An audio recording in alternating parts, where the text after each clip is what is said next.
A lei de Deus vem sendo revelada a nós aos poucos ao longo da história da Terra. Primeiro Moisés com os 10 mandamentos e a proposta da justiça. Depois Jesus Cristo vem em pessoa trazer a lei de amor. E o Espiritismo, há mais de 160 anos, nos propõe a verdade, esclarecendo o que o Cristo falou e muitas vezes não entendemos e trazendo contribuições novas. Essas 3 revelações são estudadas no capítulo 1 de O Evangelho segundo o Espiritismo, Eu não vim destruir a lei. E a primeira revelação, com Moisés, é analisada pela expositora Carla Fabres.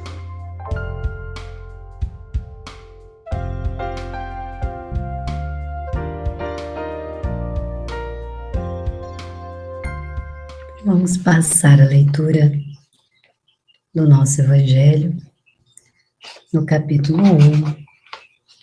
Bem, eu não vim destruir a lei. Item 1 e 2, Moisés. E o que nos diz o nosso texto? Não penseis que vim destruir a lei ou os profetas. Eu não vim destruí-los, mas dar-lhes cumprimento. Porque vos digo em verdade que o céu e a terra não passarão antes que tudo o que está na lei não seja cumprido perfeitamente, até um único J e um só ponto. São Mateus, capítulo 5, versículo 17 e 18. Há 2 partes distintas na lei mosaica. A lei de Deus, promulgada sobre o Monte Sinai, e a lei civil ou disciplinar, estabelecida por Moisés. Uma é invariável, é imutável. A outra, apropriada aos costumes e ao caráter do povo, se modifica com o tempo. A lei de Deus está formulada nos 10 mandamentos seguintes. 1. Eu sou o Senhor vosso Deus, que vos tirei do Egito, da casa de servidão. Não tereis outros deuses estrangeiros diante de mim.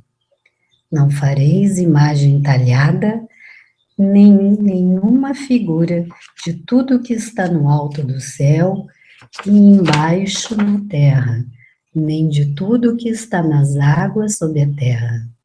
Não os adorareis, nem lhes rendereis culto soberano. Lembrai-vos, 2, não tomeis em vão o nome do Senhor vosso Deus. 3, lembrai-vos de santificar o dia de sábado. 4, honrai o vosso pai e a vossa mãe, a fim de viverdes longo tempo na terra, que o Senhor vosso Deus vos dará. 5, não matareis. 6, não cometereis adultério. 7, não furtareis. 8, não prestareis falso testemunho contra o vosso próximo. 9, não desejareis a mulher do vosso próximo. E 10, não desejareis a casa do vosso próximo, nem seu servidor, nem sua serva, nem seu boi, nem seu asno, nem nenhuma de todas as coisas que lhe pertencem. Esta lei é de todos os tempos e de todos os países, e tem por isso mesmo um caráter divino. Todas as outras leis são estabelecidas por Moisés, obrigado a manter pelo temor um povo naturalmente turbulento e indisciplinado, no qual tinha que combater os abusos enraizados e os preceitos hauridos na servidão do Egito. Para dar autoridade às suas leis, ele deveu atribuir-lhes origem divina, assim como fizeram todos os legisladores de povos primitivos. A autoridade do homem deveria se apoiar sobre a autoridade de Deus. Mas só a ideia de um Deus terrível poderia impressionar homens ignorantes, nos quais o senso moral e o sentimento de uma delicada justiça era ainda pouco desenvolvidos. É bem evidente que aquele que tinha colocado em seus mandamentos: tu não matarás, tu não farás mal ao teu próximo, não poderia se contradizer, fazendo deles um dever de extermínio. As leis mosaicas propriamente ditas tinham, pois, um caráter essencialmente transitório. Este é o nosso texto de hoje, sobre as leis de Deus e as leis de Moisés, que são os nossos conhecidos 10 mandamentos. O que significa eu não vim destruir a lei? Significa que quando Jesus disse isso, ele jamais estaria se colocando contra as leis recebidas por Moisés no Monte Sinai. O que acontece? A diferença é que naquela época, como está aqui no Evangelho, um povo primitivo, turbulento e indisciplinado, havia necessidade de uma certa imposição pelo medo. Havia essa necessidade. Então, as leis de Moisés foram adaptadas para a compreensão dos 10 mandamentos. Para que isso se cumprisse, houve a necessidade que lhes colocasse de uma forma assustadora, temerosa, como um Deus que pune, um Deus que castiga. E quando Jesus veio e nos trouxe os demais conhecimentos, ele resumiu tudo isso numa única lei: amar a Deus sobre todas as coisas e ao próximo como a si mesmo. E na sequência dos tempos, nos envia o Consolador prometido para nos explicar a lei de causa e efeito, nos dizendo que Deus não pune, não castiga, nem muito menos nos dá prêmios. Que tudo isso são escolhas nossas, com responsabilidades e consequências única e exclusivamente nossas. Mas na época em que Moisés nos trouxe as leis, não havia condições de compreendermos isso. Não tínhamos, naquele povo rude e sofrido, de fazê-los entender que aquilo que eles estivessem decidindo em suas vidas iria se transformar em consequências, que seria única e exclusivamente a responsabilidade deles. Não havia essa condição, não existia esse sentimento, essa sensibilidade, por falta de preceitos morais, por falta de conhecimento, de acesso aos estudos. Então, a civilização estava se encaminhando, estava se formando, estavam se descobrindo as sociedades, e havia essa necessidade de que houvesse esse medo. Mas com o passar do tempo, algumas religiões se apoderaram desse sentimento também de medo e de poder para impor as suas ideias, os seus conceitos, sobre algo que não era exatamente esse o propósito dos 10 mandamentos. Então as pessoas obedeciam cegamente aquilo que era dito pelas pessoas que articulavam essas leis de forma a receber suas conveniências, na condição de que Deus estaria dizendo e que se assim não fosse feito, Deus nos castigaria. Então vejam que nós temos esse sentimento, né? Nós trazemos em nós essa maledicência de seres humanos. Nós estamos sempre buscando um jeito e uma maneira de explorarmos o nosso próximo e vamos usando a palavra de Deus como subterfúgio para colocarmos sob a nossa tutela, sob o nosso cajado, ideias que não foram as que Deus quis nos repassar. Moisés precisou fazer isso, mas em nenhum momento ele desrespeitou o seu próximo, porque ele também disse: tu não matarás e não farás mal ao teu próximo, e ele não poderia se contradizer. Então ele jamais faria mal ao seu próximo, ele apenas usava de uma imposição disciplinar para que a lei fosse cumprida.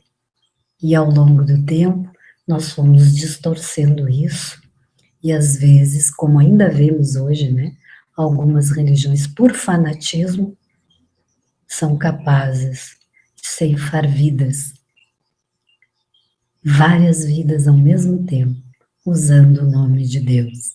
E não foi essa a ideia, porque está aqui: não matarás, não usarás o nome de Deus em vão.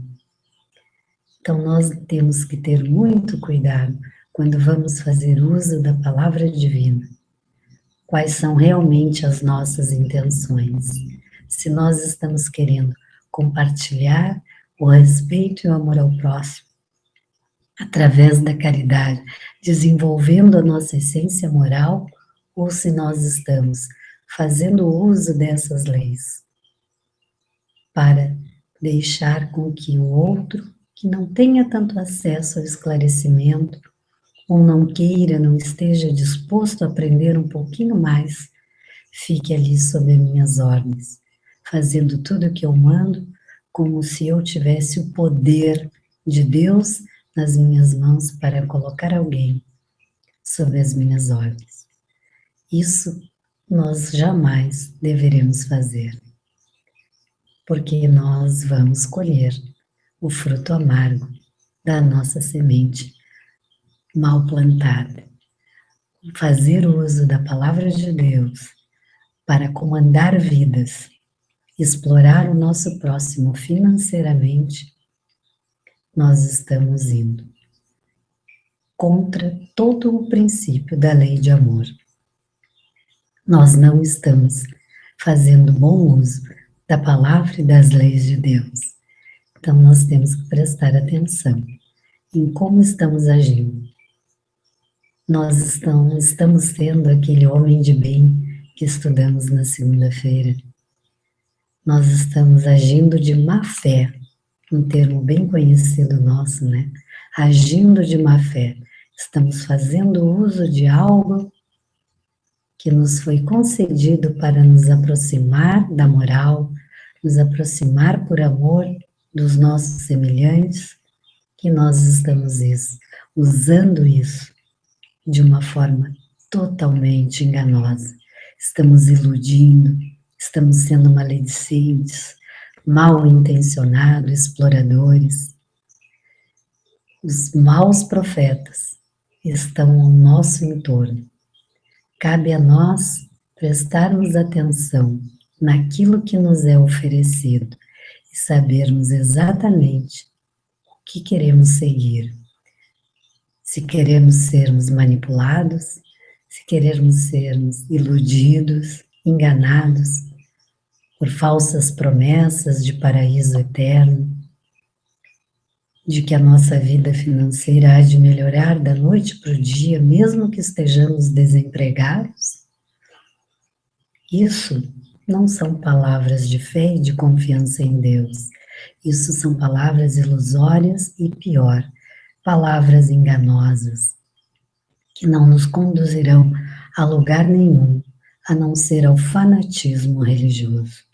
E quando nós caímos no risco do fanatismo, nós estamos correndo sério perigo de perdermos a lucidez sobre as nossas próprias vidas, perdermos o discernimento daquilo que convém e que não convém para nós. E passamos a agir de forma egoísta, de forma de alguém que muitas vezes já não sabe mais nem o que está dizendo. Então nós precisamos ter muito cuidado que às vezes as pessoas se aproximam no momento de aflição, de dificuldade nas nossas vidas, nos oferecendo a lei do temor, nos oferecendo a lei que não é de Deus, nos impondo uma necessidade de compartilharmos e compactuarmos com verdades que não foram ditas por Deus. Apenas houve uma distorção daquilo que Moisés nos trouxe. Naquela época se fazia necessidade da imposição pela disciplina para que houvesse o controle dos impulsos ainda tão primitivos naquela civilização. Mas com o andar dos anos, com o passar dos séculos, tudo foi sendo esclarecido. E se hoje nós temos sabedoria, condições de nos aproximarmos de uma verdade que não é a imposição pelo castigo e pelo temor, por que que nós vamos nos colocar na condição de subjugados, de pessoas que se deixam dominar pelo medo? Deus não amedronta ninguém. Ele nos concede a vida, a liberdade de escolha, a liberdade de vivermos e agirmos pelo amor, pela paz e pela fé, e pela sua lei maior, de amá-lo sobre todas as coisas e ao próximo como a si mesmo. Mas ele nos dá o direito de escolhermos isso. Se nós não quisermos seguirmos essa lei, ele não irá nos punir. Apenas nós temos que ter consciência de que a nossa liberdade de escolha está atrelada às consequências dessas escolhas. E vejam que não é um castigo. É como na nossa vida diária. Se nós ganhamos R$ 1.000 e gastamos 10.000, o que vai acontecer? Obviamente que ficaremos endividados. O nosso dinheiro não irá se multiplicar. E isso não é um castigo do nosso chefe. Isso é uma consequência da nossa escolha errada. Assim é diante da nossa vida como um todo. Se nós escolhermos sermos egoístas, sermos pessoas que compartilham apenas do mal, da maledicência, do egoísmo e da vaidade, o que nós podemos colher? Com certeza vamos colher tristeza, infelicidade, insatisfação. Estaremos sempre nos sentindo de uma certa forma insatisfeito com a vida. Nada irá suprir as nossas necessidades. Estaremos sempre em busca de uma condição material, uma busca desenfreada por prazeres da vida física, da vida material, e que não, de forma alguma, irá nos deixar sentir a felicidade que nos é concedida, ou pelo menos a vontade de Deus. E quando nós estamos agindo sob a sua lei maior, sob a lei de amor ao próximo, quando nós respeitamos o nosso próximo e damos a ele, fazemos a ele exatamente aquilo que queremos receber, que queremos que façam para nós, nós estamos cumprindo a lei de amor maior que Jesus vem nos trazer como resumo dos 10 mandamentos. Vejam que cada uma dessas leis, se nós lermos com cuidado, não tomeis em vão o nome do Senhor vosso Deus, por exemplo, no segundo mandamento, nada mais é do que nos disse Jesus, a primeira lei, amar a Deus sobre todas as coisas. E depois, honrai o vosso pai e a vossa mãe, não matareis, não cometereis adultério, não furtareis. O que significa tudo isso? Amar ao próximo como a si mesmo. Porque quem não gosta de ser roubado, não irá roubar. Quem não quer ser ofendido, não irá ofender. Quem não quer sofrer injúria não prestará falso testemunho contra o seu próximo. Quem não quiser sofrer com adultério não irá desejar o cônjuge do seu próximo. Então vejam que tudo se baseia no amor ao próximo e no amor a Deus. Tudo vem a ser resumido por Jesus em duas leis apenas: amar a Deus sobre todas as coisas e ao próximo como a si mesmo. E logo a seguir nos vem o Consolador prometido nos explicar que aquilo que nós determinarmos por nossa vontade, estabelecermos por nossas escolhas, será acrescido como consequência nas nossas vidas. Nós somos os únicos responsáveis pelos nossos fracassos, pelos nossos sucessos, pelas nossas tristezas e pela nossa felicidade. Nós somos um somatório de tudo isso, do nosso dia a dia. Aquilo que pode parecer pequeno aos nossos olhos, pode não trazer grandes consequências se nós formos somando diariamente cada atitude negativa a nós. No final das nossas contas, nós estaremos com um débito bem grande. Então nós temos que prestar atenção no menor dos detalhes, por mais sutil que possa nos parecer. Às vezes ações que nós não chegamos nem a concretizar, mas se por algum momento no nosso pensamento elas se fizeram intencionais, nós já estamos tendo que manter e ligar o sinal de alerta. Cuidado, eu estou prestes a fazer algo que não é bom. Se esse pensamento se originou em mim, é porque algum sentimento ruim, algum sentimento não muito nobre está se estabelecendo no meu coração. E aí, nessa hora, entra aquilo que nós conversamos aqui quase que diariamente. Serena-te, reconhece-te e entra em processo de orar e vigiar. Conversa contigo mesmo. Observa quais são as tuas intenções. Presta atenção naquilo que estão te intuindo. Analisa se o que estás recebendo é de Deus ou é dos homens. Se são dos bons amigos espirituais ou são daqueles amigos não muito envolvidos no trabalho com Cristo. Porque queirando ou não, gostando ou não, nós somos os responsáveis pela prática das leis de Deus. Então, tudo começa em nós. Para que haja evolução do processo social, é preciso que o indivíduo se reconheça. O caminho está na nossa frente. Nós somos intuídos, nós somos convidados à caminhada. Temos vários bons amigos nos ajudando, mas nenhum deles pode fazer a caminhada por nós.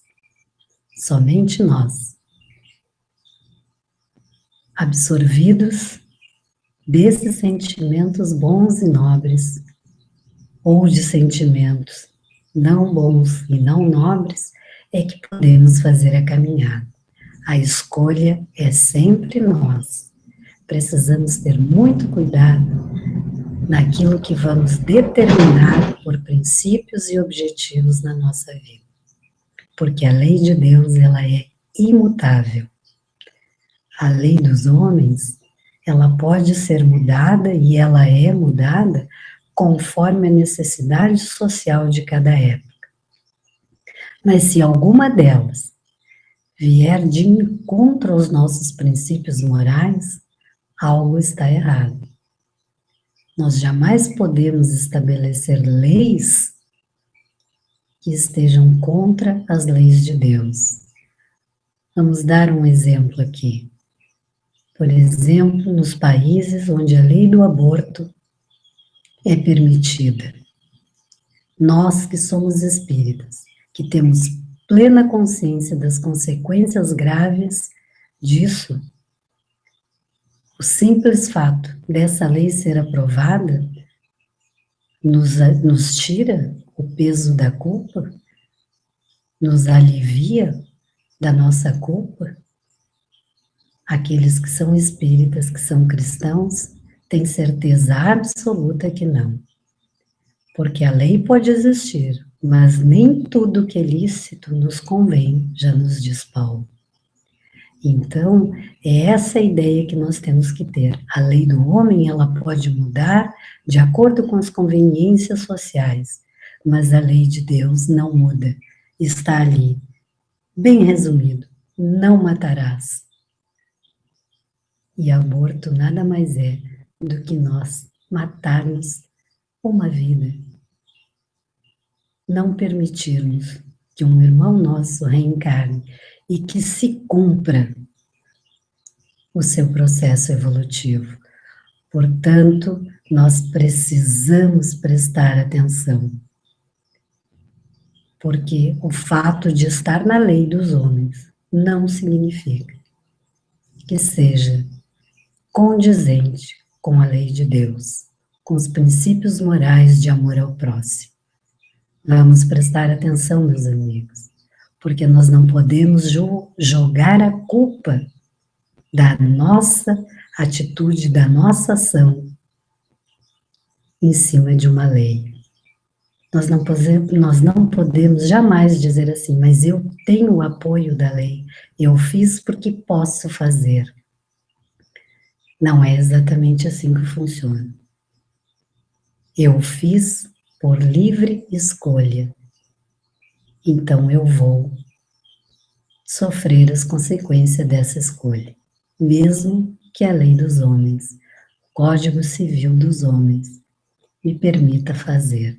Se não estiver de acordo com as leis de Deus, tenhamos a certeza absoluta que seremos, de certa forma, punidos, digamos assim, no sentido de que sofreremos as consequências dessa nossa ação não muito nobre.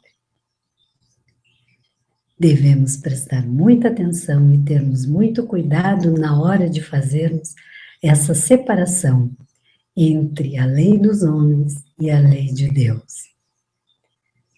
Nem tudo que está na lei de Deus, na lei dos homens, são compatíveis. Vamos observar, vamos serenar, vamos sempre refletir antes de tomarmos qualquer atitude que possamos, por menor dúvida que seja, que trará consequências ruins ao nosso próximo, vamos dar um passo atrás, vamos refletir.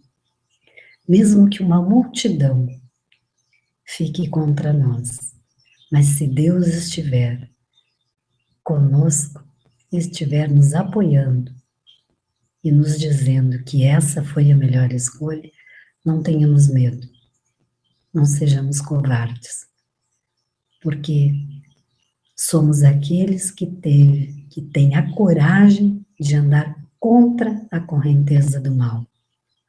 Sejamos esse que tem a coragem da fé, que tem a firmeza de caráter, a nobreza moral e que traz em si, por princípio, acima de qualquer lei dos homens, as leis de Deus. Por isso que Jesus diz: eu não vim destruir a lei, eu vim apenas acrescentar um pouquinho mais de esclarecimento, um pouquinho mais de compreensão. Ele veio nos dar, ampliar a luz, colocar a luz um pouquinho mais assim, para que a visão se fizesse mais ampla, mais clara e mais compreendida.